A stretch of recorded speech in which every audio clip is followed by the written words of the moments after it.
Hi, and welcome for our midweek Bible study and prayer meeting for May 27th. We're glad you can join us. If you have your outline, if you have that in front of you, if you want to go ahead and print that off and kind of have it handy, and I'll ask you to grab a Bible too. We'll be looking at some different passages tonight as we compare a few of the points that we're going to go through as we continue our third week now in our study of small groups. So the past couple weeks, we've looked at why small groups are biblical and then why they are so essential and effective to our own personal life individually and then also to the health of the church at large. And at the top of our outline for tonight, I'll start with a quote that we've had on here the past couple weeks, and then we'll pray, and then we'll have a couple announcements as well. But the quote that we have here from the 5 habits of successful small groups is, if a church is going to follow the Bible's example, it must grow larger and smaller at the same time. Sunday worship celebration will grow larger as more people come to know Christ and to express their love for Him through worship. At the same time, the church becomes smaller as it has more small groups where people can experience the personal touch of the Christian life. Let's go ahead together and pray. Our Heavenly Father, we just thank you so much for the opportunity to meet together, even though it's different the way that we've ever done it in the past and different than most of us would prefer. Lord, I just pray that you will bless our time in your word. Pray you'll bless our time later on as we bring our petitions and our needs before you, as we pray to you, Lord. I just thank you for this opportunity and pray you'll bless our time here together. In Jesus' name, amen. So the past couple of weeks, we've kind of looked at the main 2 points of why small groups are biblical and then why they are so important and effective and essential to us individually and collectively as a church. And tonight we're going to get into 2 of the habits of successful biblical-based small groups. And we're going to look at why these habits should matter to us. Okay, the thing is, there's a lot of, it's very hot. If you haven't noticed it, last time I checked the temperature, it was, I believe, 139 degrees today. I think it was last time I checked, and it wasn't really quite that hot. But actually, last night when I checked the news online, just to kind of see what the weather was for this week, it said that over the past 2 weeks we've had a low of 28 and a high of 86. So a difference of almost 60 degrees change in the past couple of weeks, which I'm not going to argue about the sunshine. You don't have to snuggle sunshine. You don't have to wait for it to melt. But it has been kind of taking its toll on me with the allergies and the asthma with this weather back and forth. So if my voice is a little off, that's the reason why. But tonight we're going to look at 2 of the habits, successful habits behind successful biblical-based groups. And the first thing we're going to see here is, first and foremost, we talked about this a couple weeks ago, is to make it your priority. And some of these things are from the outline of the study I've been going off of. Some of these are some interspersings of anecdotal and statistical information that I've come across from other studies as well. But this one is right from the study here about successful small groups. In the Bible, the pattern of Christianity is that believers would meet together for large group worship time, and they would also meet together in small groups. And we had the references there in Acts chapter 2, verse 46, and then Acts chapter 20, verse 20, which we've talked about is kind of the model of the early church has become our model for the New Testament church in which we are a part of now. In Acts chapter 2, verse 46, it says, and they, that's talking about the church, the collective body, continued daily with one accord in the temple. Okay, so they came to church as a large gathering, and breaking of bread from house to house. So they dispersed into small groups and went from house to house throughout the week, and they did eat their meat with gladness and with singleness of heart. And then Acts chapter 20, verse 20,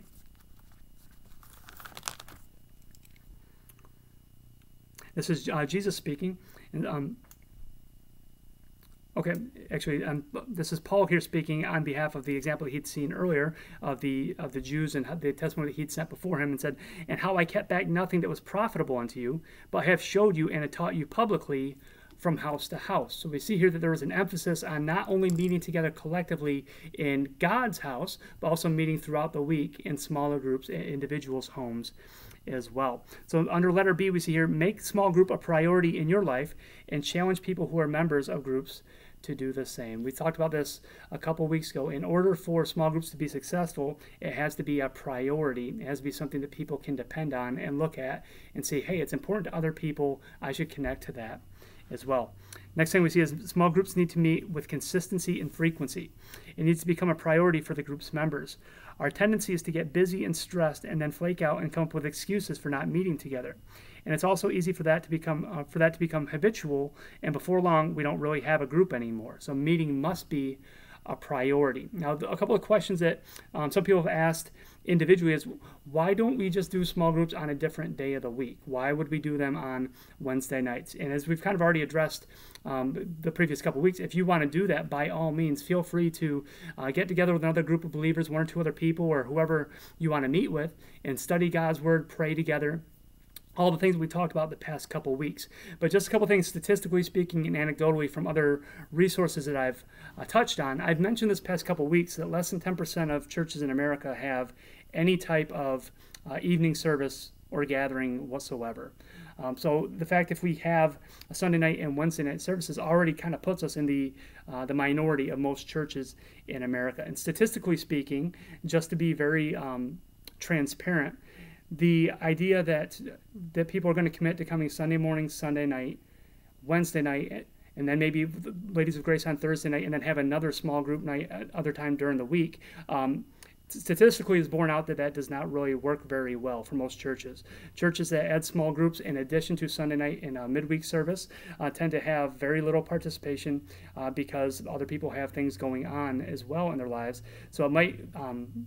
what happens is people will come inconsistently, so they don't get the full value of being part of the group, or they'll come for a few weeks and then it just kind of flames out and fizzles out and there's no small group left to speak of.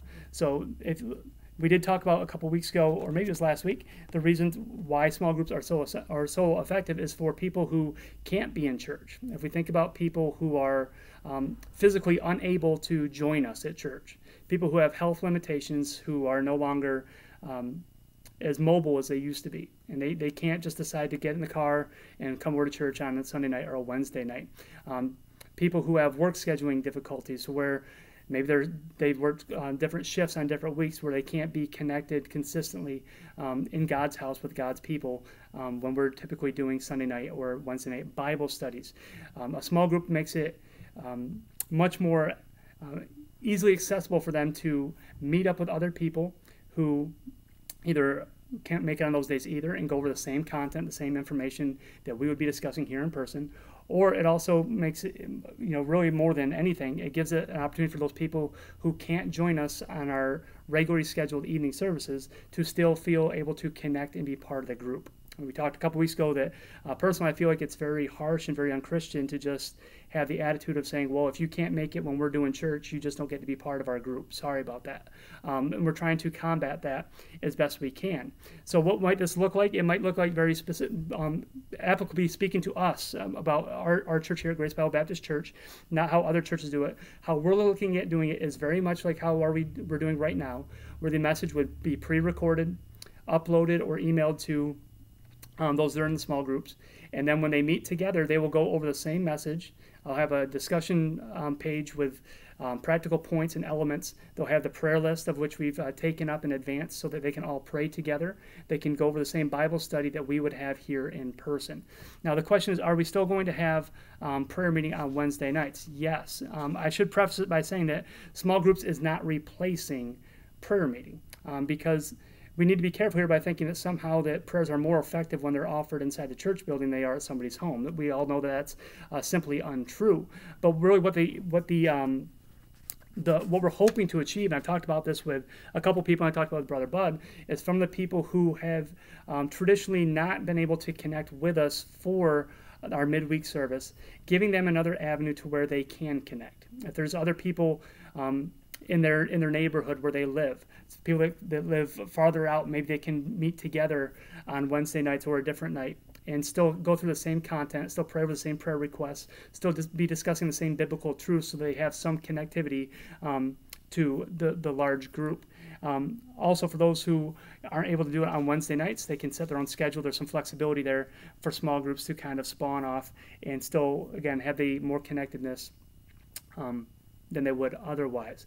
So the question simply becomes, well, why do this? It seems like a lot of effort. Well, it is a lot of effort. If you haven't, you've probably recognized that everything we've been doing the past couple months or so requires a lot more effort, a lot more thought, a lot more energy than just simply coming to church, having everything here, and then going back home. It requires much more effort, but it is a very biblical precept that we've studied out the past couple of weeks. So why not meet on another day? Very simply is because the churches who have attempted to do that in addition to Sunday night and Wednesday night very much see pretty low numbers because of participation of the people who are faithfully attending Sunday night and Wednesday night probably have limited availability on their other nights because they do make it such a priority to be there for those services. So next thing we see is 3 practical and life-changing reasons why you should prioritize meeting with small groups.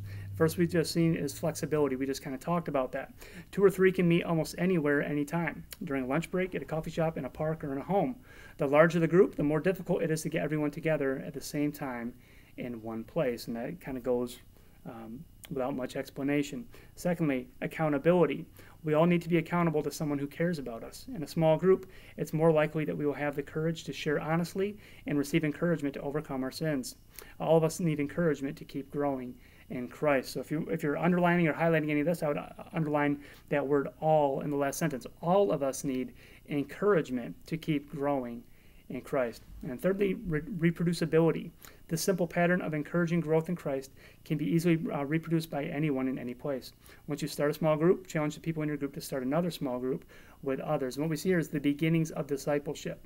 When people are meeting together, they're being equipped not only to receive and absorb the information, but they start growing in their own spiritual walk to where they're able to lead and guide other people in a small group as well.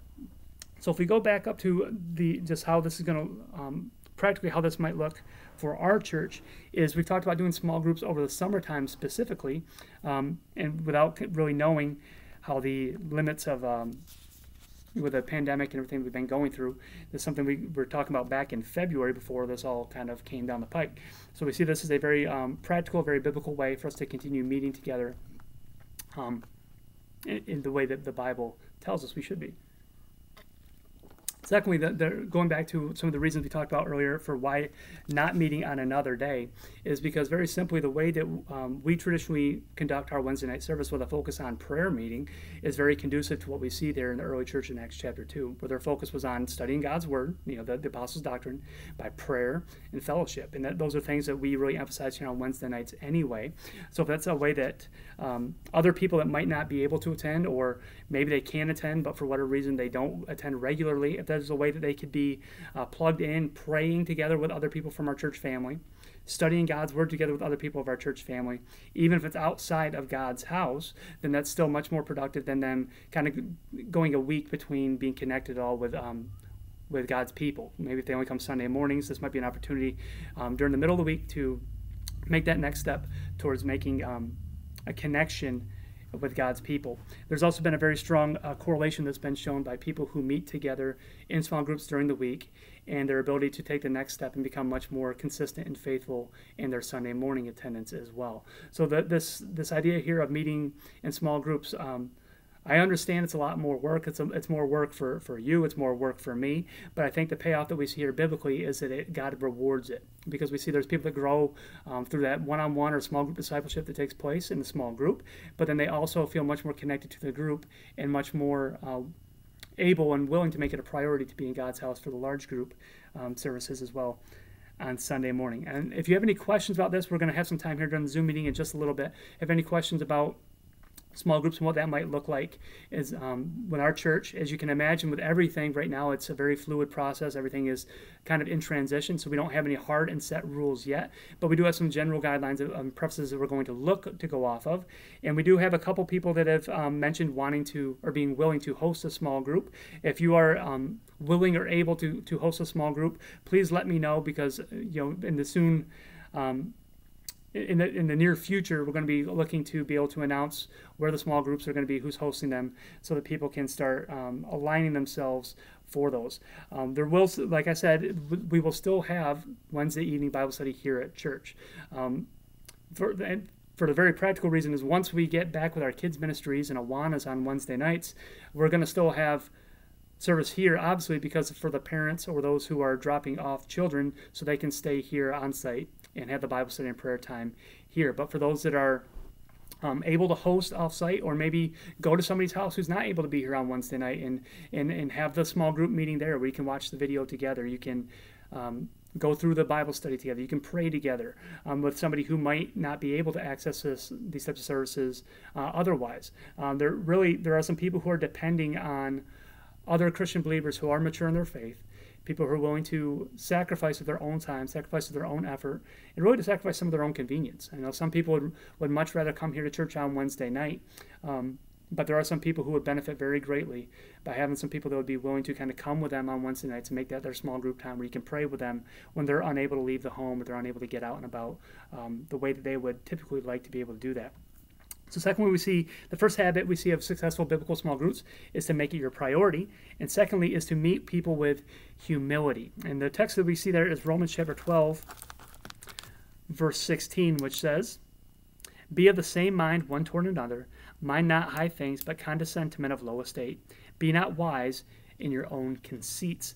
So we see here there's an important transition that takes place, or transformation rather, that takes place when we see in the small group. When we see here in verse 16, it says, be of one mind one toward another. We've seen this take place even as recently as this past Sunday night. When somebody has a question about a biblical precept or a teaching, they might have a different thought about it. They might have a different mindset. But when they ask that question in a small group setting, and they can able to get an instant answer that's biblically based, you can both arrive at the same biblical conclusion. You can be of the same mind and answer that question that way. It says, mind not high things, but condescend to men of low estate. That word there of low estate just means people of low status, people who don't have any political or social clout, or people who are high and mighty. So we see here that there's a very practical application of meeting together in a small group, which kind of forces us to come down off that high horse and meet with everybody on a very level playing ground, spiritually speaking. Mind not high things, but condescend to men of low estate, and then be not wise in your own conceits. That word there being wise in your own conceits is related to pride. We see that word there, condescending. We don't want to be condescending. We want to take a proud look towards other people. And when we meet together in small groups where everybody has equal opportunity to pray or to ask discussions and discuss, it kind of limits and pushes back against that pride that we might have. Now, does that mean that if we were to meet here on a Wednesday night in a large group service that we're doing that in a proud way? Absolutely not. But I think we would all acknowledge is that if we're here in a group of even 12 or 15 people on a Wednesday night, even though anybody is free to pray out loud, typically there's only going to be a handful of people who actually feel comfortable enough to pray out loud in that size of a group. And what we see that happens in a smaller group is if you're in a meeting of a group of 3 or 4 or 6, 8 people, really if you get above what I would recommend is if we get to more than 6, to split off into 2 groups of 3, so that everybody there has an opportunity not only to pray and to speak up, but everybody there gets a chance to listen as well. So that's an important part. And then we see here under the bullet point for Romans chapter 12, verse 16, this is one quote that comes directly from this study on 5 habits of successful small groups. It says this: "Nothing ruins a small group faster than one person in the group being a Bible scholar who claims to have all the answers." Now, if you've ever been in a situation where maybe Sunday school or Sunday night, maybe on a Wednesday night, although we don't do as much discussion on Wednesday night, there can often be someone who speaks up and answers questions, and you need that. I mean, you need somebody who's going to give some feedback and kind of get the discussion rolling. You need people that are going to initiate conversation and ask questions. But what can happen sometimes is if there's only 1 or 2 people who speak up, who tend to dominate the conversation, if they don't have the right information, they might be sharing something that they believe to be true that might be biblically incorrect. And if nobody else speaks up in the context of that group setting, everybody that leaves there that day is leaving with the wrong information. And hopefully when we have a small group setting with a guided study about what we're going to talk about, what the Bible says about certain things, everybody arrives at the same conclusion there.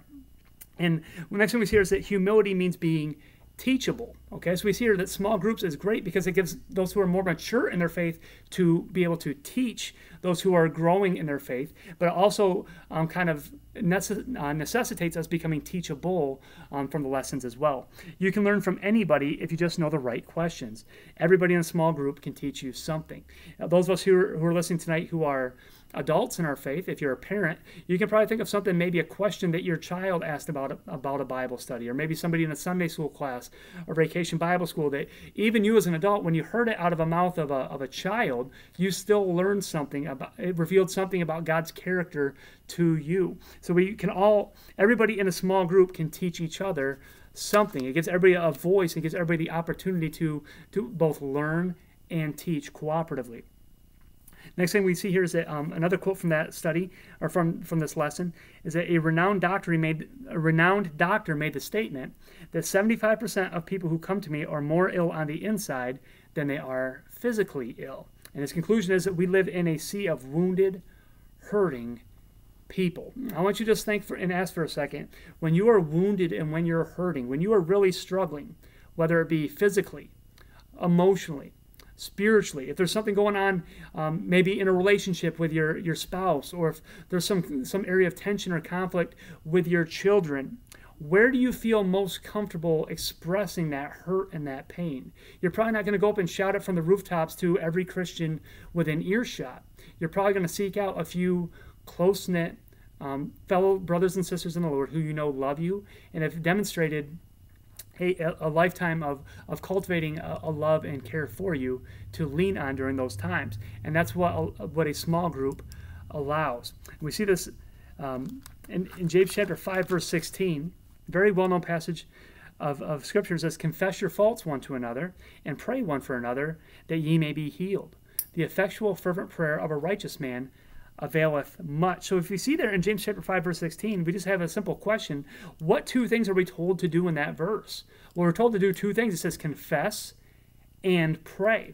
And what does it say will happen as a result? It says that ye may be healed. Oftentimes, I think the faults that people struggle with, maybe the sins that they don't get victory over, even though they're praying about it, they might be praying adamantly. They might be asking God to take this away. But it says here in verse 16, confess your faults one to another, and then pray for one another. Then you will be healed. My thought here, and this is just me, my own thought process here, but I think if we break down that verse by verse and thought by thought, if I'm struggling with some sort of area of temptation or sin in my life that I can't get over, if there's some attitude of anger or pride or jealousy or envy or whatever the case may be, if there's something, I might be praying about it, but if I haven't confessed it to another brother or sister in the Lord that I've confided in, who I know is going to pray, it says here, pray together with me, then I'm missing out on a key step here that might be holding back from me getting freedom or victory or healing, as the verse says, from that issue. It says we're told to confess and pray that ye may be healed. So when in a small group setting, when people are nurtured up into a group in which they know that people love them, they care for them, and they're praying for them, they're much more likely to not only confess what it is that they're struggling with, but they're much more likely to actually get freedom and deliverance and healing from what those issues are. Simply by not meeting in small groups, which we've already acknowledged. Over 90% of Christians don't meet in small groups because they're not offered by most churches in America. Less than 10% of churches have any type of evening service or even structured environment for believers to gather together during the week. And by not having that support system, that spiritual support system in place to meet together, to not only to pray together, but also confess the faults and confess what we're struggling with. We have people that are dealing with sin, dealing with temptations that they perpetually stumble into and never get victory over because they're never in the situation or environment to confess it and have it prayed for biblically the way that James tells us to. In 1 John 1:7, it says this. It says, but if we walk in the light, and we notice that there's a pronoun, if we walk in the light. That's more than one person. That's a group of people. If we walk in the light as he is in the light, who's that? That's Jesus. That's our Savior. If we walk in the light as he is in the light, we have fellowship one with another. So we see here, if we want to have fellowship with Jesus, if we want to walk in the light with him, we have to have fellowship with each other. There has to be a biblical precedent of meeting together, not just in the church building, but in the small group context of outside of the church building, of doing life together. But if we walk in the light, as he is in the light, we have fellowship one with another, and the blood of Jesus Christ, his Son, cleanses us from all sin. Now, we see that word fellowship pop up here again in 1 John 1:7. Back a couple weeks ago, we defined that word fellowship, which comes from the Greek word koinonia. And if you didn't get that, go back to the first lesson on biblical small groups, why they're biblical. And we break that down very practically and very easy to apply to our own lives.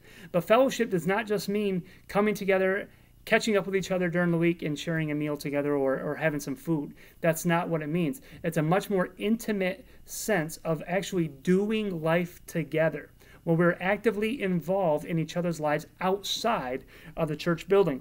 But if we walk in the light, as Christ is in the light, we have fellowship one with another, and the blood of Christ, Jesus Christ, his Son, cleanses us from all sin. So once again, we see why it's so essential and important for us to have small group really kind of woven into the fabric of our everyday lives. And we've talked about this. This is, it's not just biblical, it's very practical. We have some people that can come on Sunday mornings that can't be here Sunday nights.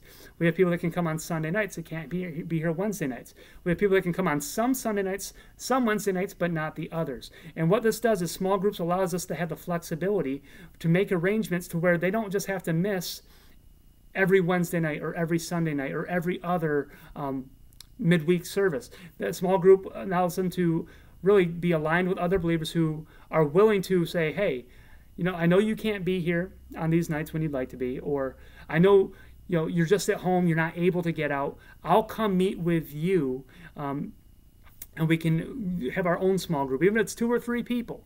That's great. You can pray together. Everything that we see here defined in the early church in Acts chapter 2, verse 46, praying together, studying God's word, fellowship and breaking bread. You can do that with 2 or 3 people. You don't need a large group. And actually, it gets much harder to do that in a large group setting.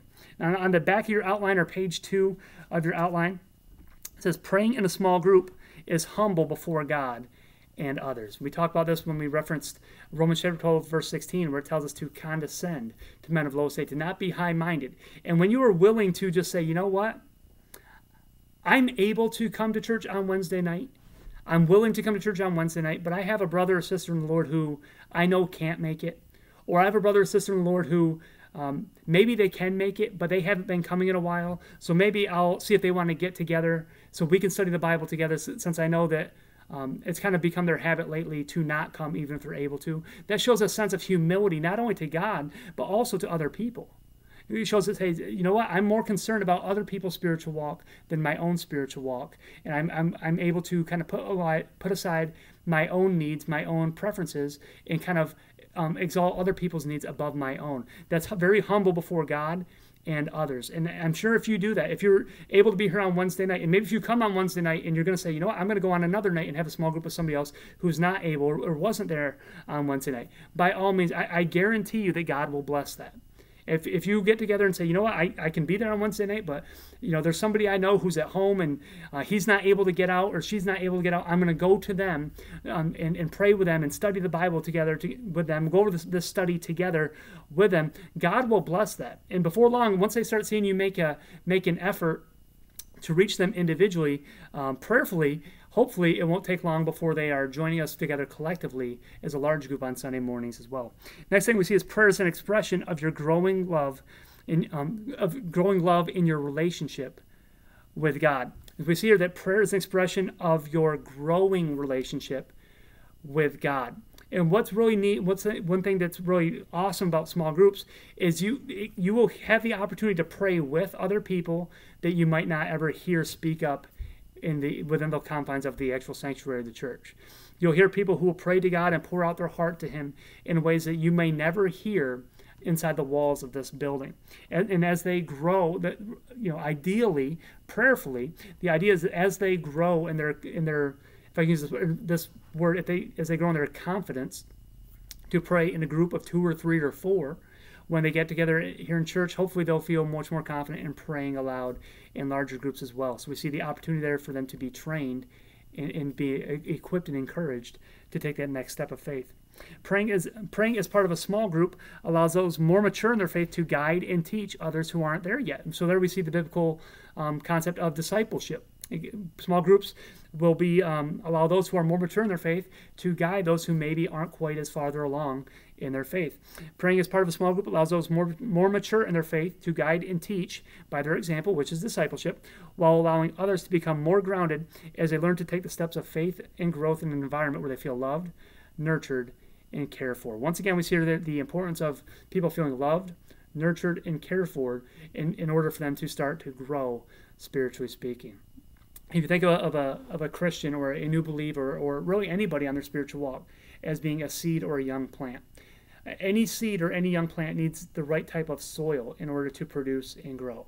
And what small groups allows that soil to be cultivated, to be watered, to be fed, to be weeded by people who are more mature in their faith, people who have more knowledge than those who are growing in their faith, to help them along and help them to take the next step. So we talked a couple, that's all we're going to talk about tonight on the outline, but just a couple other practical steps of how this might apply to us as a church. We talked about the opportunity to go to others who are unable to be in church, either because of their age or their physical condition, those who are unable to make it to church because of their work schedules, or those who are unable to, or really just are able to come, but really, for whatever reason, don't come to a midweek service.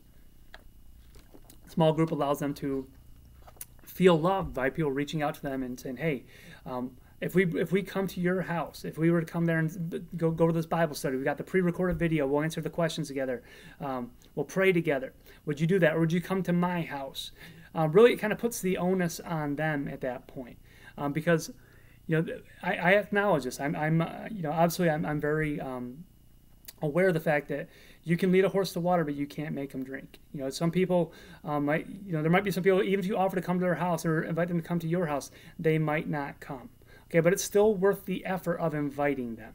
Once they see that, hey, these people are willing to come to my house, they're willing to have me come meet them, even if it's not at church, that should resonate with them. And if it doesn't, you've done your part, biblically speaking, to try to cultivate that relationship and give them that environment and provide them that environment for them to grow. The other reason why, or really the other factor in which this might be helpful for us is during the winter time. If we are ever in a situation where, we have a big storm and it's just not safe for people to come out to church, or people to drive for whatever distance it may be. As we've seen here, we've gotten to be, I wouldn't say we're experts, but we've gotten to the point where we can pretty, with a little bit of work and effort, we can make the Bible study and the prayer list options available. So what this could transform into doing is during the winter months, when the weather's kind of iffy, maybe having some small group time during the winter months where people, if we already have small groups aligned, and say, hey, this is my small group, this is where I know where I'm going, they're right up the road from me, I don't have to drive all the way to church, or I know I can go on a different day and meet with them over here, wherever the case may be. If we have that in place, it allows us to still be able to pre-record the message, to email it out, and have all the small groups be able to access that, have the Bible study, fellowship of doctrine, and the Bible study of the study of the Apostles' doctrine, studying God's Word, and also praying together, and hopefully so that we can try to minimize the effects of having to be out of fellowship once we do resume due to weather or whatever situations may be. I will say that once again, just to clear things up, Wednesday night prayer meeting, small groups are not replacing that. This is just something that small groups will be an extension of that. As we mentioned before, I think we all understand, especially if you're already tuning in on Wednesday night, there's nothing more, the prayers aren't more powerful or more effective just because they're uttered inside the walls of church rather than at somebody's home or at somebody's bedside. We all understand that. But it does give us the option to maybe fellowship and pray together and really do life together a little bit more biblically, as we've seen outlined these past couple weeks. So we're going to close for now, and hopefully if you can join us, we've got a lot to talk about during the Zoom meeting. We'll take some prayer requests, and we also have a couple announcements and things to discuss about some of the letters you may have received over the past couple days. So we'll see you in just a couple minutes. Thank you.